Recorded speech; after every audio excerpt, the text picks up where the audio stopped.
Kondisi helm pacar Vina Cirebon dibongkar sahabat, tinggal busa saja. Terungkap kondisi helm Eki, kekasih Vina Cirebon, ketika terjadi insiden pembunuhan pada 8 tahun lalu atau tepatnya pada tahun 2016. Adalah sahabat Eki, Franciscus Marbun, yang menyampaikan kondisi helm almarhum saat ditemukan tewas di flyover Talun. Diketahui, Vina adalah gadis 16 tahun asal kampung Samadikun, Kecamatan Kejaksan, Kota Cirebon, Jawa Barat, yang tewas bersama kekasihnya, Eki, di Jalan Raya Talu, Kecamatan Talun, Kabupaten Cirebon, Jawa Barat pada Sabtu tanggal 27 Agustus tahun 2016. Keduanya disebut menjadi korban penganiayaan geng motor. Menurut Franciscus, helm yang dipakai oleh Eki saat kejadian itu mengalami kerusakan parah di bagian depannya. Bahkan ia menyebut helm yang dipakai Eki di akhir hayatnya itu adalah miliknya. Bukan cuma helm, sepatu yang dipakai oleh Eki saat malam kejadian juga milik Franciscus. Sepatu punya saya, helm punya saya, pinjam sekitar sebulan, kata Franciscus Marbun, dikutip dari YouTube Deddy Mulyadi, Kamis, tanggal 25 Juli tahun 2024. Diakui Franciscus, dirinya bertukar sepatu dengan Eki sebelum kejadian itu. Saya pakai Vans punya Eki, sepatu saya Nike Air Max warna biru merah jadi barang bukti, kata dia. Bahkan helm miliknya yang dipakai Eki itu juga ternyata dijadikan barang bukti. Franciscus mengaku mendapat kabar soal Eki melalui status BBM. Ia juga mengatakan bahwa pada malam itu dirinya tidak bertemu dengan Eki. Dapat kabar dari anak-anak XTC, ada yang bikin status di BBM, ungkapnya. Awalnya ia mendapat foto Eki dan Vina saat masih berada di jembatan. Lalu ia mendapat kabar lagi kalau keduanya sudah dibawa ke RSUD Gunung Jati. Dapat kabar Eki sudah dibawa ke kamar mayat, kata dia. Sebagai sahabat, Franciscus pun sempat melihat jasad Eki dengan kondisi yang mengenaskan. Saya masuk ke dalam, sempat nangis, lihat dia dimandiin darahnya masih keluar, tangannya sudah turun, ungkapnya. Franciscus juga sempat mengambil foto helm miliknya yang terakhir dipakai oleh Eki. Menurutnya, helm kit berwarna merah putih itu sudah dalam kondisi rusak bagian depannya. Helm bagian depan pecah, tinggal busa, full darah bagian dalam, katanya sambil memperlihatkan foto helm tersebut. Pecah yang plastiknya, yang kerasnya. Helm belakang cuma lecet doang, ungkap dia lagi. Tak hanya itu, Franciscus juga mengungkap kalau selama kenal dengannya Eki tidak pernah terlibat konflik dengan siapapun. Selama sama saya sih gak pernah tawuran, gak pernah ribut dia, ujarnya. Ia juga mengatakan kalau Eki tak pernah cerita bahwa ia sedang ada masalah. Kalau dia ada masalah pun pasti cerita. Justru pada tahun itu, pamornya Eki yang malah naik, yang dikagumin banyak cewek malah Eki, tandasnya. Sementara itu, pemilik bengkel di sekitar TKP, Oki mengatakan bahwa saat ditemukan posisi Eki masih menggunakan helm. Oki rupanya merupakan saksi yang pertama kali datang di TKP. Kata polisi, ayo gotong, buka helmnya, jelas dia. Kemudian Oki pun membuka tali helm yang dipakai oleh Eki. Saya cuma buka talinya doang pak, ada orang yang bukain helm karena disuruh oleh petugas polsek, terus tangannya kena darah, kata Oki lagi. Terkuak Dede tak ada di TKP Vina Cirebon terbunuh, skenario Rudiana terbongkar. Kasus pembunuhan Vina Cirebon dan Eki, yang terjadi 8 tahun silam, memasuki babak baru setelah seorang saksi mata mengungkap fakta lain. Ya, saksi tersebut yakni Dede. Pria berusia 30 tahun itu mengaku jika pada saat persidangan kasus pembunuhan Vina Cirebon, 8 tahun lalu, ia memberikan kesaksian palsu. Diketahui, Vina adalah gadis 16 tahun asal kampung Samadikun, Kecamatan Kejaksan, Kota Cirebon, Jawa Barat, yang tewas bersama kekasihnya, Eki, di Jalan Raya Talu, Kecamatan Talun, Kabupaten Cirebon, Jawa Barat pada Sabtu tanggal 27 Agustus tahun 2016. Keduanya disebut menjadi korban penganiayaan geng motor. Kesaksian Dede pun menuai sorotan karena membongkar dugaan skenario yang disusun Ibtu Rudiana di kasus pembunuhan Vina Cirebon.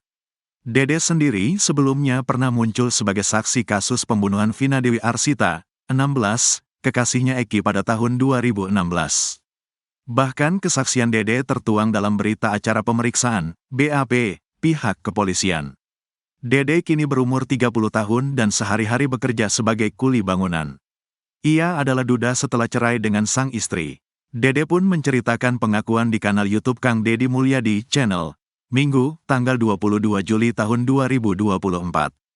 Dede mengaku bekerja dengan mandornya asal Pati, Jawa Tengah. Proyek apa? Tanya Deddy. Proyek perumahan di BSD Tangerang, jawab Dede. Dede melanjutkan, sebelum jadi kuli bangunan ia pernah bekerja sebagai security selama 3 tahun. Sedangkan Dede, pada saat kejadian pembunuhan Vina, bekerja di tempat cucian kendaraan di Cirebon. Belakangan diketahui, tempat cucian tersebut tidak jauh dari TKP kasus Vina Cirebon di Jalan Perjuangan, Kecamatan Kesambi, Kota Cirebon, Jawa Barat. Dede kala itu bekerja dengan saksi kasus Vina lainnya, AF selama 1 bulan. Kemudian ia membeberkan awal mula mengetahui kejadian pembunuhan terhadap Vina dan Eki pada tanggal 27 Agustus tahun 2016 malam silam. Saat kejadian pembunuhan Vina dan Eki, Dede mengaku tidak sedang bekerja karena tidak enak badan.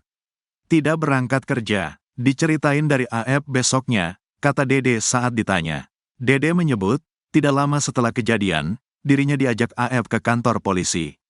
Diajak setelah terjadi penangkapan para pelaku.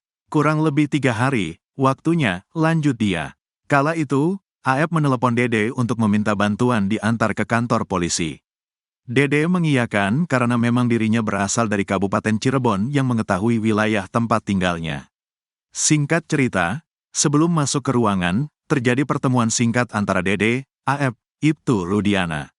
Ibtu Rudiana diketahui adalah Kapolsek Kapetakan, Polres Cirebon Kota sekaligus ayah dari korban Eki. Tiba-tiba diminta jadi saksi. Dede sempat mengaku bingung diminta AF datang ke Polres. Siapa sangka, Dede diminta menjadi saksi kasus pembunuhan Vina Cirebon meski tidak mengetahui kejadiannya.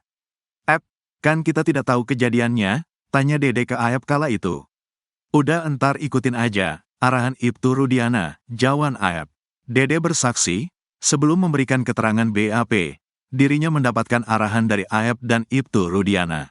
Dede diminta membuat kesaksian palsu atas kasus Vina Cirebon. Sebelum masuk ke ruangan dibilangin dulu, sama AF dan Ibtu Rudiana, kamu bilang saja lagi nongkrong di pinggir warung.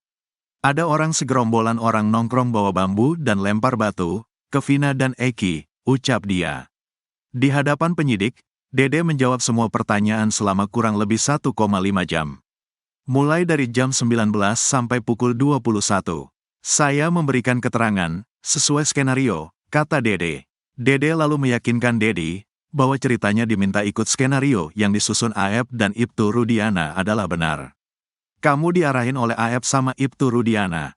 Kami bohong dah sama saya? Tanya Deddy. 100% saya benar, tegas Dede. Mantan Kabareskrim anti-anti hakim yang akan adili PK Saka Tatal. Mantan Kabareskrim yang juga pernah menjabat sebagai Kapolda Jawa Barat, Komjen Purn Susno Duaji mewanti anti hakim yang akan mengadili sidang peninjauan kembali, PK, Saka Tatal. Susno mengingatkan hakim untuk berlaku adil dalam sidang PK tersebut. Sebab diyakini Susno Duaji, kasus ini bukan pembunuhan melainkan kecelakaan tunggal. Kalau saya katakan 100% kecelakaan, sampai hari ini tidak ada seorang pun yang membuktikan itu sebagai tindak pidana, kata Susno Duaji dikutip dari Tiffany News, Senin, tanggal 22 Juli tahun 2024. Namun jika ini peristiwa kecelakaan, kata dia, buktinya sudah jelas ada. Sepeda motornya, dagingnya, kemudian posisi korban, darah menumpuk di situ. Kemudian TKP Cirebon Kabupaten jadi yurisdiksi daripada Polres Cirebon Kabupaten, bukan Polres Cirebon Kota, jelasnya. Selain itu, Susno Duaji juga meyakini bahwa yang jadi tempat kejadian perkara, TKP, itu hanya satu, yakni dekat flyover Talun. TKP-nya satu, bukan di 2 atau 3 tempat, tegasnya. Ia mengatakan, jika Vina dan Eki dibunuh maka akan aneh karena saat ditemukan Vina dalam kondisi masih hidup. Mana ada pembunuh menyisakan nyawa dari yang dibunuh. Vina masih hidup kan, masa gak dihabisi, kemudian ngapain bunuh orang di 3 tempat. Bunuh dan perkosa di belakang showroom, dibawa lagi ke jembatan, dan apa? Jelas Susno. Namun jika kasus itu adalah kecelakaan, maka sudah terbukti dengan kesimpulan yang diambil oleh Polres Cirebon. Polres Cirebon Kabupaten memprosesnya sudah tepat. Kalau ini mau dijadikan pembunuhan ayo, siapa yang bisa membuktikan? Sampai kiamat gak akan terbukti, Wong bukan pembunuhan kok, tandasnya. Susno Duaji pun meyakini hakim yang akan mengadili sidang PK Saka Tatal akan memutuskan kalau ini adalah kecelakaan. Mudah-mudahan pada PK ini, hakim ngerti. Ini udah jelas 100% kecelakaan tunggal, kata Susno Duaji. Ia pun mengatakan, akan mengusahakan untuk hadir di sidang PK Saka Tatal. Namun Susno yakin hakim akan memberikan putusan yang adil. Saya berupaya untuk hadir, tapi melihat ini tanpa hadir banyak-banyak orang, ya kalau hakimnya betul-betul hakim bijak, hakim yang ngerti antara pidana dan kecelakaan, gak usah banyak-banyak yang datang. Ketok aja lah, kata dia. Tak hanya itu, Susno Duaji pun mengingatkan hakim untuk tidak main-main dalam memutuskan. Tapi kalau menclang-menclong berarti Indonesia kapan baiknya, kata dia. Susno mengingatkan kepada hakim bahwa kasus ini disorot oleh publik. Dan ingat, hakim yang akan nyidangkan tolong ingat ya, ini Indonesia memperhatikan Anda. Saya berhak ingatkan hakim, saya salah satu yang gaji hakim loh, tegasnya. Sementara itu, kuasa hukum keluarga Vina, Raden Reza Pramadina masih meyakini kasus itu adalah pembunuhan. Sebab pihak keluarga merasa ada yang janggal dalam kasus Vina Cirebon. Mulai dari motor yang tidak rusak parah, kemudian luka di tubuh Vina dan yang tidak seperti korban kecelakaan. Tetapi apabila nanti terbukti itu laka lantas, kita pasti akan menerimanya, jelas Raden Reza. Saksi Dede akhirnya muncul, ngaku kesaksiannya palsu gegara ikuti arahan AEP. Saksi Dede di kasus Vina Cirebon akhirnya muncul setelah sekian lama kasus kematian Vina dan Eki ini menjadi perbincangan.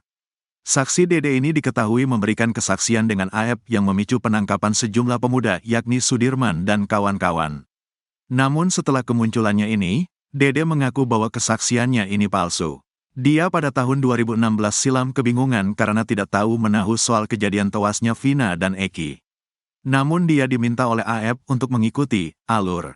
Dalam kemunculannya, Dede ini mendatangi rumah Dedi Mulyadi, politikus Gerindra yang getol mengungkap kasus Vina tersebut. Pertemuan Dedi dan Dede itu diunggah di kanal YouTube Kang Dedi Mulyadi, Sabtu, tanggal 20 Juli tahun 2024. Dalam pertemuan dengan Dedi Mulyadi itu, Dede akhirnya membongkar mengenai keterangannya di BAP kasus Vina.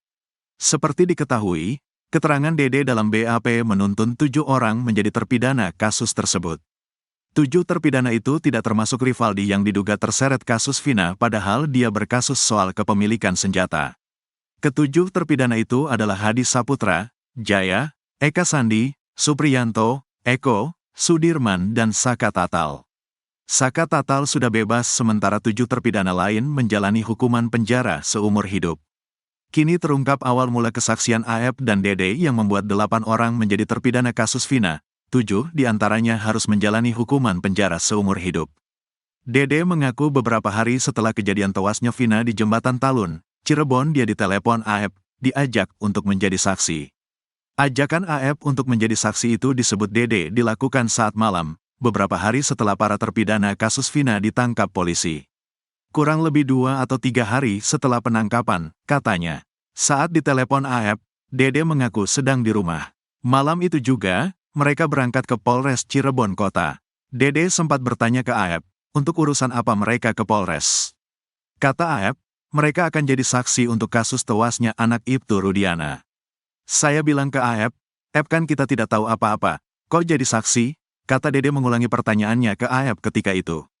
Dijawab AEP, udah ikutin aja. Setibanya di Polres, Dede mengaku bertemu dengan Ibtu Rudiana yang kemudian memintanya jadi saksi.